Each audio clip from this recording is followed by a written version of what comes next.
고독한 늑대가 되라. 본래 야생에서 뛰어놀던 늑대를 길들여 가축으로 만든 것이 개입니다.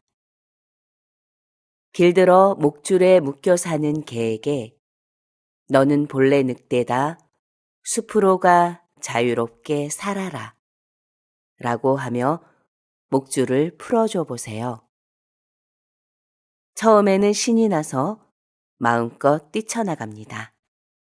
하지만 하루도 못 견디고 다시 돌아와 기꺼이 개 목걸이에 걸려 개집으로 들어가는 편안함을 선택할 것입니다. 완전한 자유를 주어도 개는 절대 그 자유를 누리지 못합니다. 늘 주인 곁을 서성거리며 꼬리를 흔듭니다. 오랫동안 길들어 있던 현실에 익숙함에서 벗어나지 못하기 때문입니다. 지공선사의 시도 많은 것을 생각하게 합니다.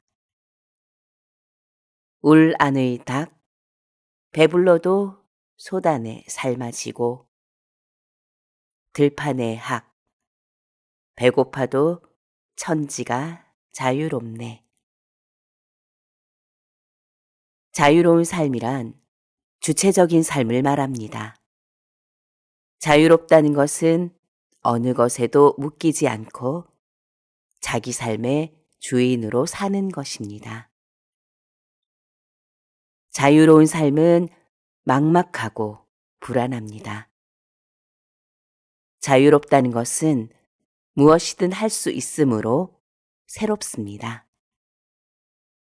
하지만 새로운 것은 낯설고 낯설기에 불안합니다.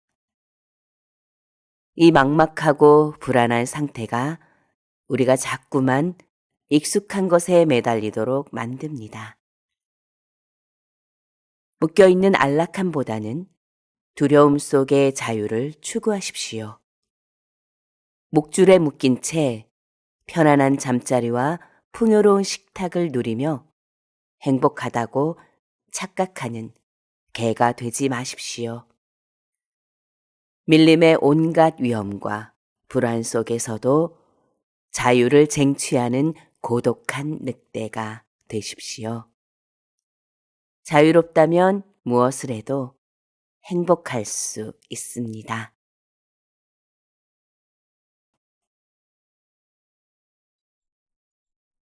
혁명적 이단아가 되자.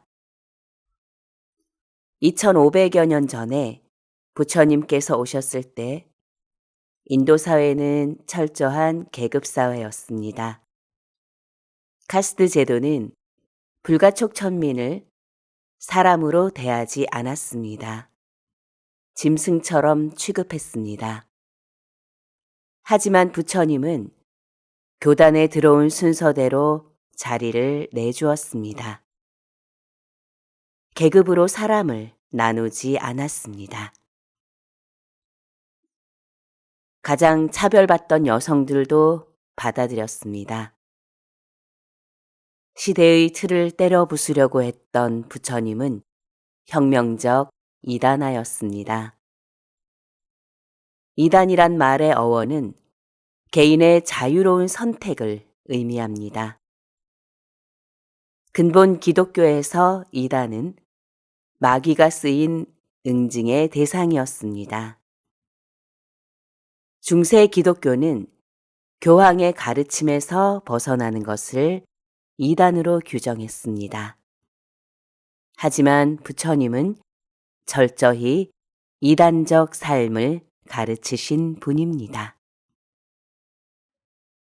고통받는 중생들에게 연민의 마음을 갖고 그들과 같이 슬퍼하고 손 잡아주는 것이 불교의 참 모습입니다. 있는 사람 더 잘 되라고 목탁치고 빌어주는 건 사기입니다. 극락에 보내줄 테니 시주해라. 천당에 보내줄 테니 헌금해라. 여기에 속으면 안 됩니다. 극락도 내가 행한 행위로 가는 것입니다. 내가 나쁜 짓을 했으면 당연히 지옥에 가야 합니다.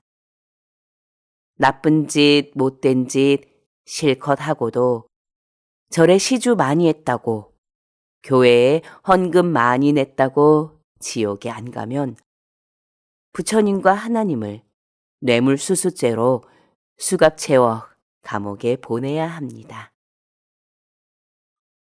올바른 안목으로 세상을 볼 수 있는 눈이 열려서 올바른 견해와 자비심으로 세상을 바라볼 줄 알 때 이미 부처님은 내 마음속에 존재합니다. 그렇지 않으면 아무리 절에 가서 등을 달고 절을 해도 부처님과는 아무런 상관이 없습니다.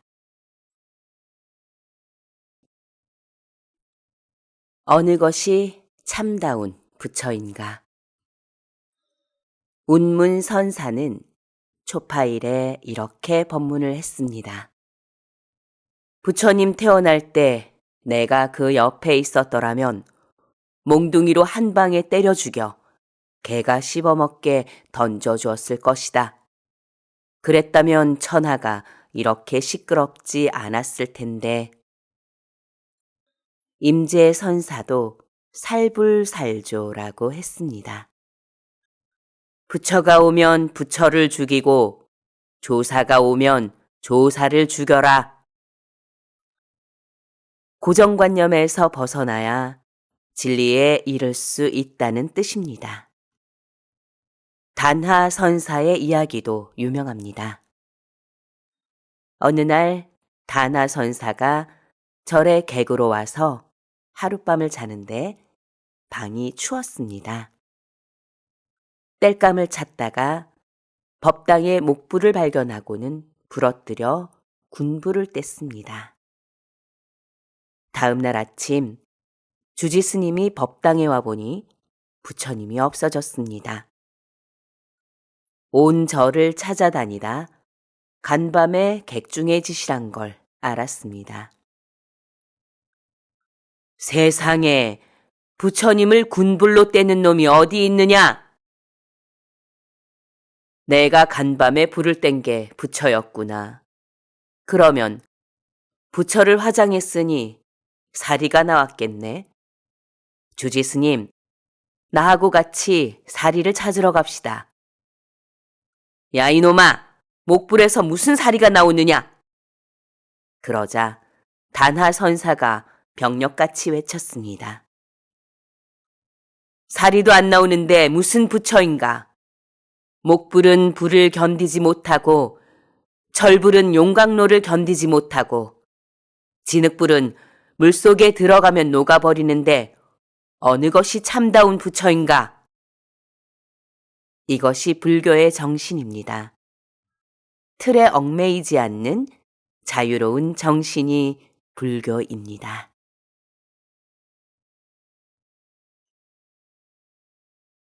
비둘기만큼 살을 내놓으시오. 어느 날 미래 부처가 될 수행자에게 비둘기 한 마리가 날아옵니다. 곧바로 독수리가 쫓아와 비둘기를 내어달라고 합니다. 모든 생명이 귀한데 어찌 연약한 비둘기를 내어줄 수 있겠느냐? 수행자는 거절합니다. 그러자 독수리가 말합니다. 나도 사흘을 굶었고 지금 온 힘을 다해 이 비둘기를 쫓아왔소. 이 비둘기를 먹지 못하면 나도 곧 죽게 될 것인데 비둘기만 귀하고 내 목숨은 중하지 않다는 말이오? 결국 수행자가 독수리에게 제안합니다.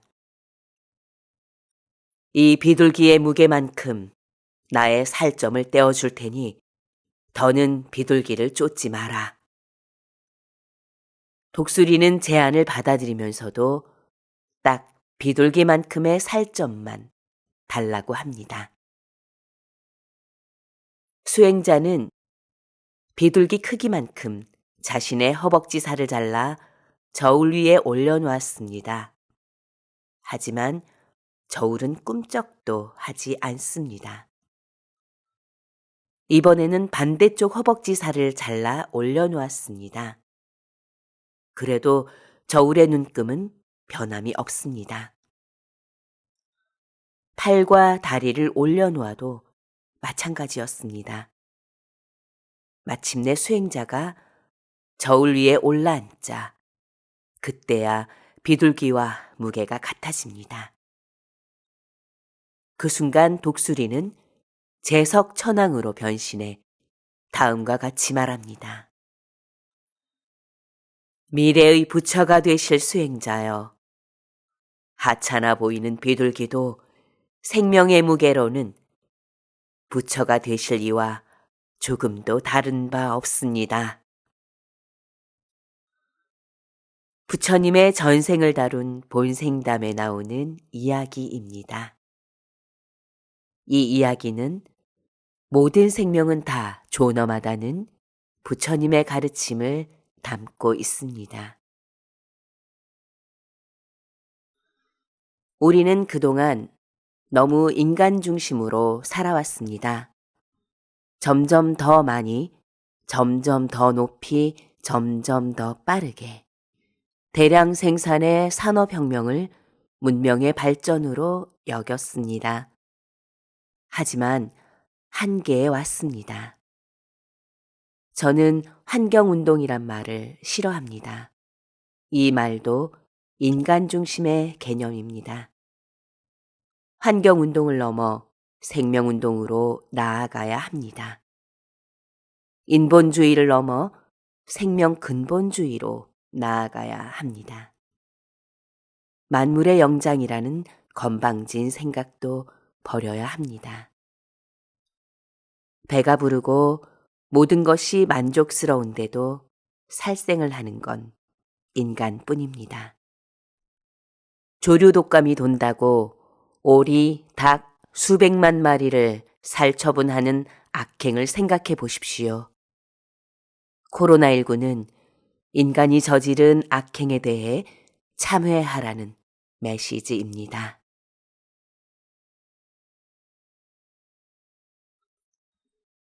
도를 구하는 사람들의 착각. 깨닫는 것이 세수하다가 코 만지기보다 쉽다는 말이 있습니다. 알고 보면 바로 그 자리인데 애써 구하기 때문에 모른다는 뜻입니다.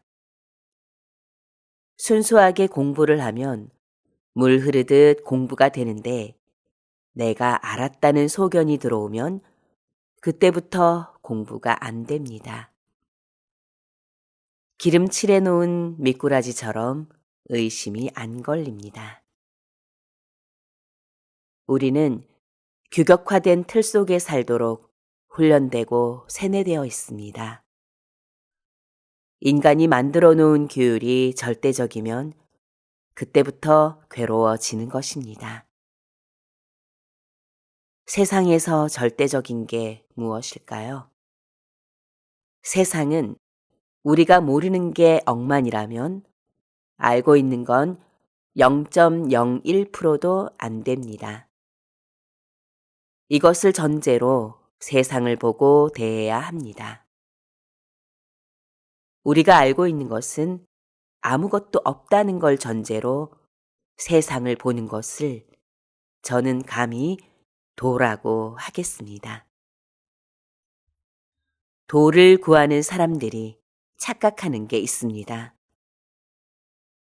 열심히 이 멋고를 하거나 열심히 연부를 하거나 열심히 수행하면 깨달음이 올 거라고 착각합니다. 구하려는 욕심 때문에 본성을 못 보는 것입니다. 일체 구하는 마음을 다 내려놓아야 합니다. 뭔가 됐다는 오만과 헐떡이는 마음은 그릇이 작으면 물이 조금만 차도 넘쳐버리는 것과 같습니다. 그릇이 작다 보니 다른 정신세계가 다가오면 주체를 못합니다. 큰 그릇은 물이 벙벙하게 고여도 표시가 안 납니다.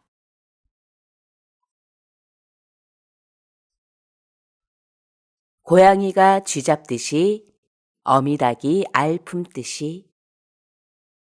스님, 공부가 안 됩니다. 어떻게 하면 공부가 잘 될까요? 젊은 수자 스님들이 종종 묻습니다. 그러면 저는 이렇게 대답해 줍니다.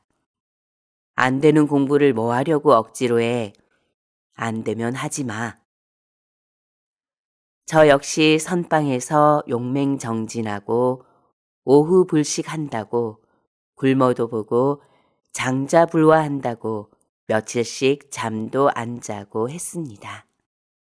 하지만 그때마다 쏟아지는 잠과 온갖 망령들로 머릿속이 가득했을 뿐입니다. 선방에서 가부좌를 틀고 있으면 삼매에 들고 공부가 잘 되는 것으로 압니다. 그렇지 않습니다. 다만 애쓸 뿐입니다.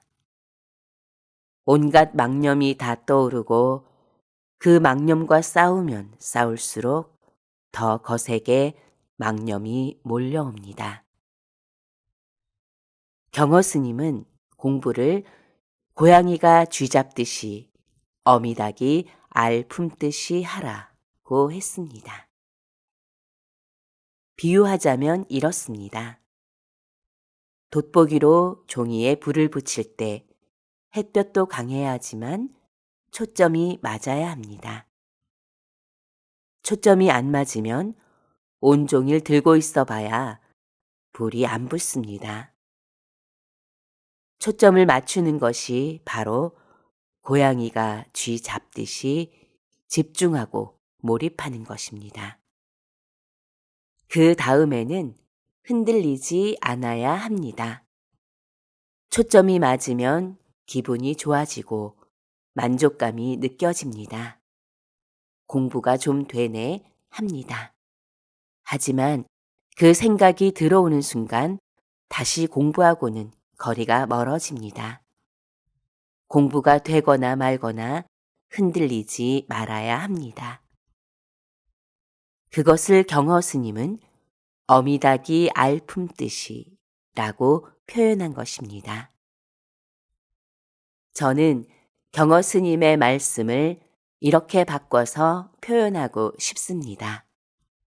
손흥민이 축구공 쫓아가듯이 주신수가 야구공 노려보듯이 하라. 도를 향해 가는 길. 도를 얻어 깨달으면 육신통이 열린다고 합니다. 그래서 멀리 볼 수 있고 멀리서도 들을 수 있고 먼 길을 빨리 갈 수 있다고 합니다.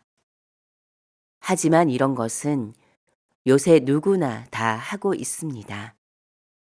핸드폰으로 영상통화를 하면 천안통이 되고 천이통이 됩니다.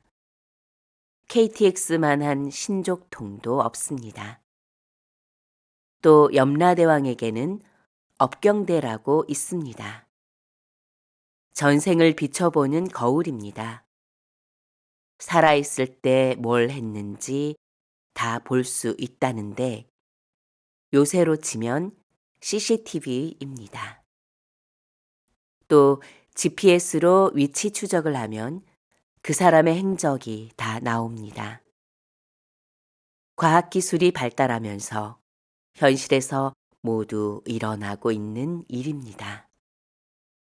이런 것이 도일까요? 아닙니다. 오히려 도를 망치는 것입니다.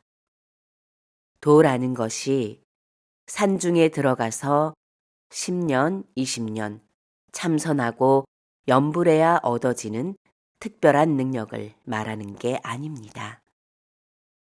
그렇게 생각하기에 우리의 공부가 점점 도에서 멀어지는 것입니다. 나는 누구인가? 순수한 물음 속으로 끝없이 몰입해 가는 것. 그것이 도를 향해 가는 길입니다. 어떻게 살 것인가? 진지한 물음을 통해 끝없이 자신을 돌아보는 것. 그것이 도를 향한 공부입니다. 그러므로 세속을 버리고 산중으로 들어가야 도를 닦을 수 있는 것도 아닙니다. 올바른 견처만 있다면 일상 속에서도 얼마든지 할 수 있습니다. 오직 알 수 없는 모름만 남은 자리. 처음에는 죽음 앞에서 또는 가난이나 이별 같은 고통에서 묻습니다. 사는 게 뭘까? 왜 살지? 나는 도대체 뭐지? 하지만 이 고통이 근본적으로 어디에서 올까? 존재가 뭘까? 아무리 물어도 답이 안 나옵니다. 그래서 하나님이나 부처님, 마호메트한테 매달리는 것입니다. 나는 누굴까? 잘 모릅니다. 지금이 언제인가? 유한한 기록상의 날짜가 아니라 우주 이전이나 지구 탄생 이전부터 따지면 지금이 언제인지 알 수 없습니다. 이곳이 어디인가? 무한 우주 속에서, 무변 허공 속에서 여기가 어디라고 똑부러지게 말할 수 없습니다. 무엇을 위해 왜 사느냐? 역시 마찬가지입니다. 육하 원칙에 따라 제대로 대답할 수 있는 게 없습니다.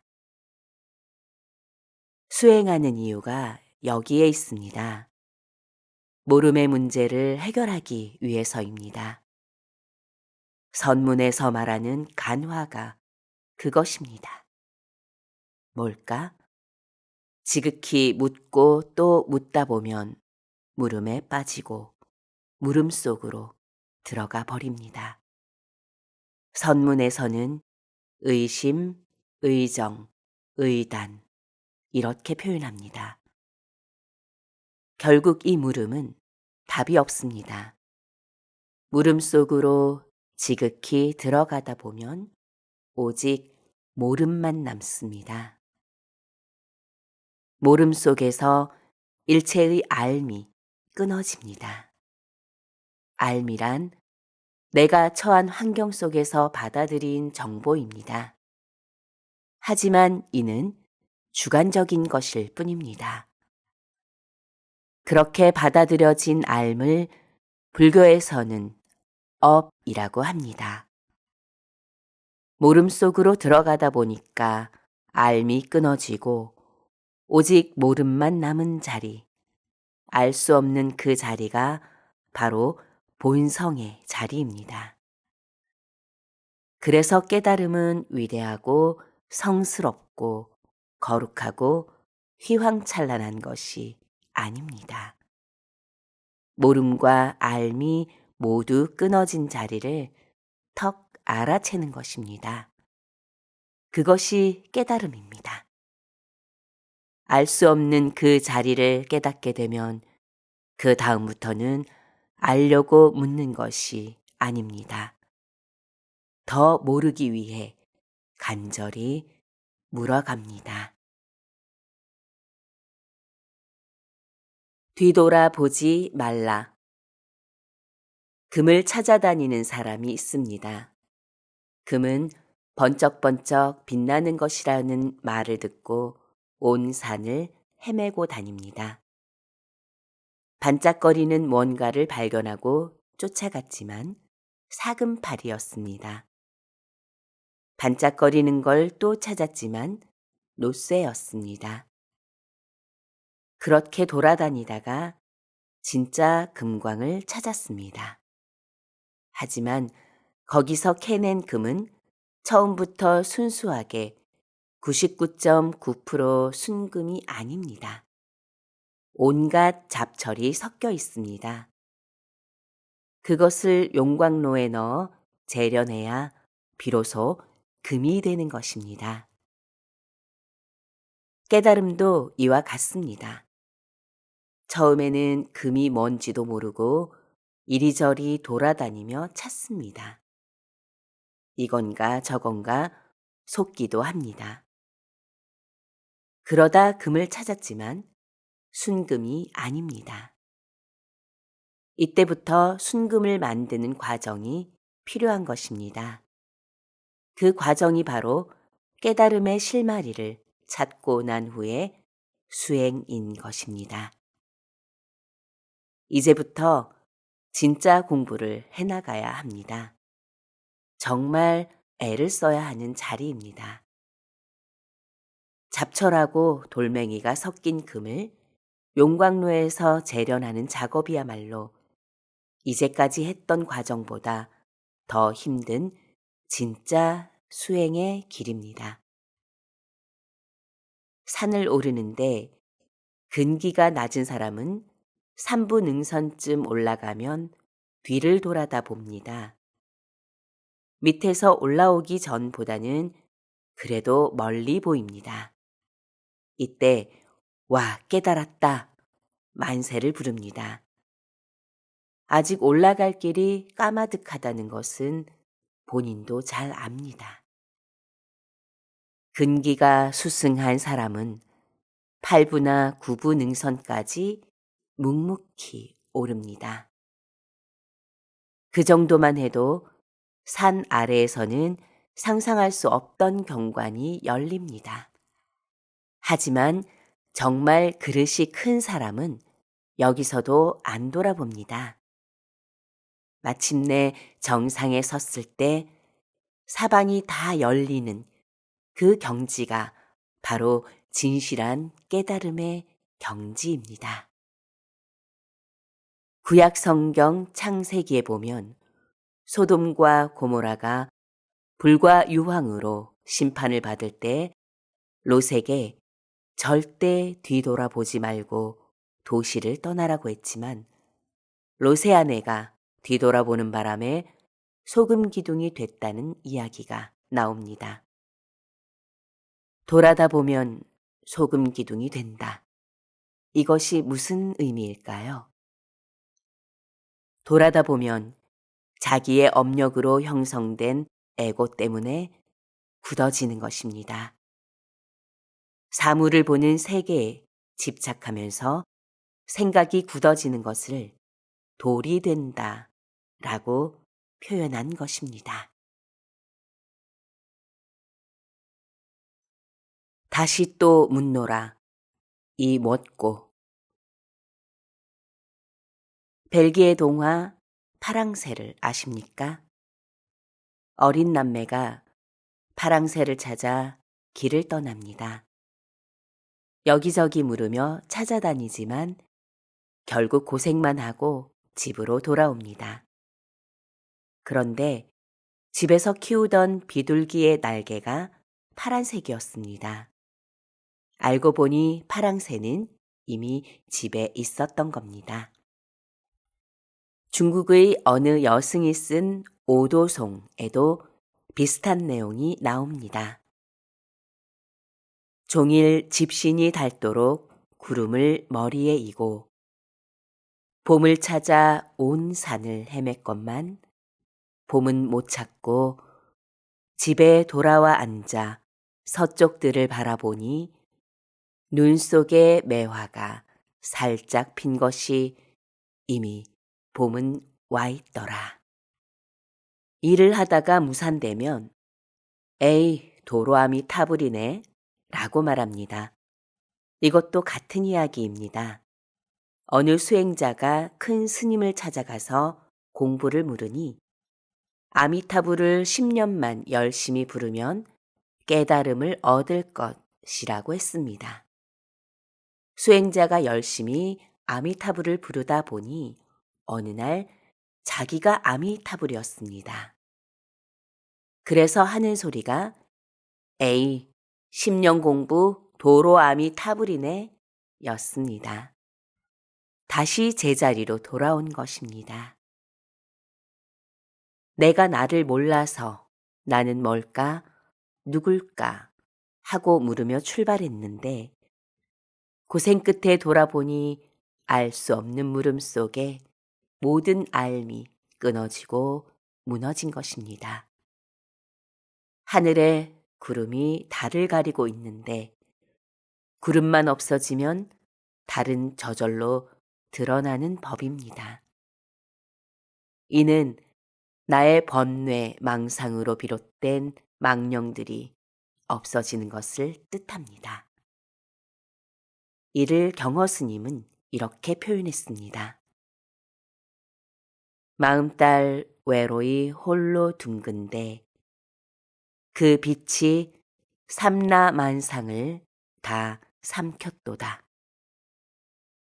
빛과 만상이 모두 홀연히 사라졌으니 다시 또 묻노라 이 뭣고. 이 물음이야말로 역대 조사, 부처, 온갖 성인이 다 나온 자리입니다. 일체 중생도 이 물음에서 나왔습니다.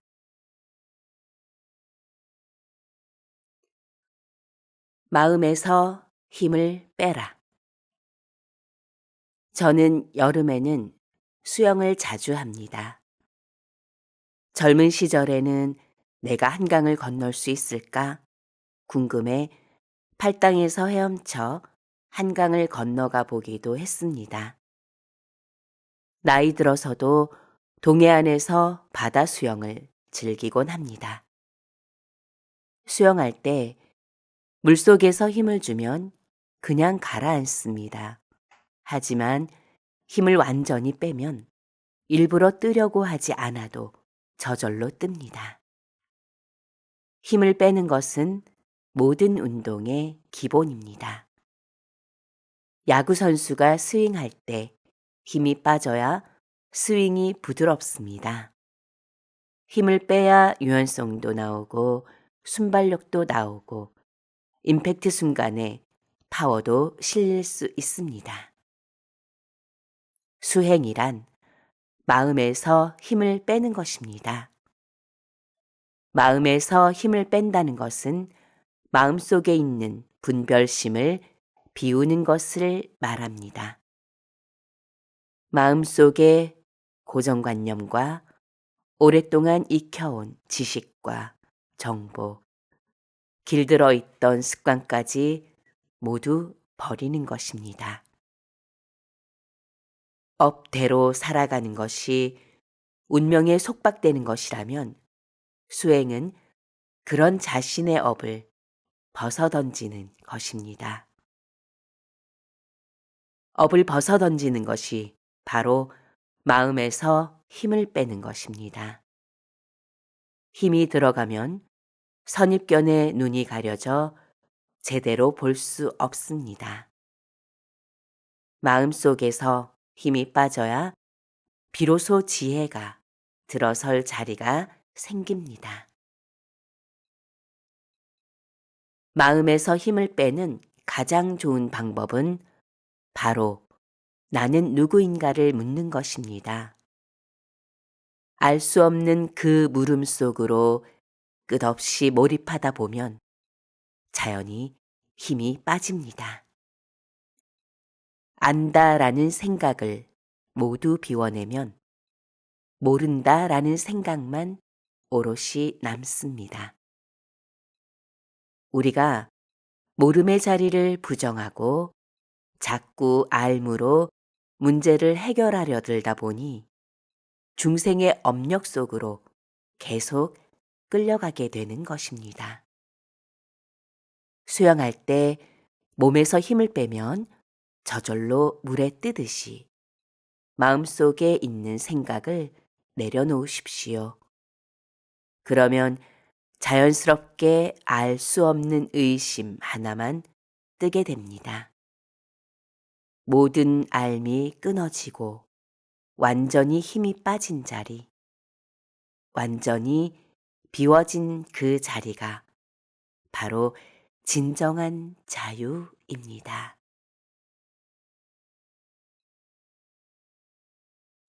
얻기 위해서가 아니라 버리기 위해 묻다. 중생의 업력이라는 것이 눈에 보이면 보이는 대로 쫓아갑니다. 귀에 들리면 들리는 대로 따라갑니다. 이렇게 오간의 작용대로 몸이 움직인다면 어떻게 될까요? 끝없는 생각이 들고 나고 머릿속으로 오만 생각이 지나갑니다. 찰나의 생각이 5만 번 지나간다고 오만 생각이라고 합니다. 그런 생각들 속에서 알 수 없는 의문으로 집중해 가는 것이 간단치 않습니다. 노력해서 공부에 대한 견해를 얻었다면 그 다음은 어떻게 해야 할까요? 견해를 얻기 이전에는 깨닫기 위해 묻습니다. 나는 누구일까? 어디서 왔을까? 물으며 깨달음을 향해 나아갑니다. 하지만 견해를 얻은 다음에는 얻기 위해서가 아니라 버리기 위해 물어야 합니다. 알고 있는 것을 버리기 위해 내가 가지고 있는 견해를 비우기 위해 물어가야 합니다. 스스로 달라지기를 바라면서 나를 향해 이 멋고를 물어갔다면 그 다음부터는 어떻게 해서든지 버려야 합니다. 절집안에서는 마음을 비워라, 쉬어라 합니다. 내려놓으라고 합니다. 조고각하라는 말도 있습니다. 이 말은 단순히 발밑을 보라는 게 아닙니다. 바로 너 자신을 보라는 말입니다. 순간순간 깨어있으라는 뜻입니다. 구하거나 바라거나 얻고자 하는 것이 없는 상태. 버리고 버린 상태가 수행의 자리입니다. 순수한 물음에 욕심이 붙어버리면 이미 그것은 아닙니다. 욕망의 세계로 빠져드는 것입니다. 특히 도를 구하고 자비를 베풀겠다는 욕심은 좋은 욕심이기 때문에 버리기가 더 어렵습니다.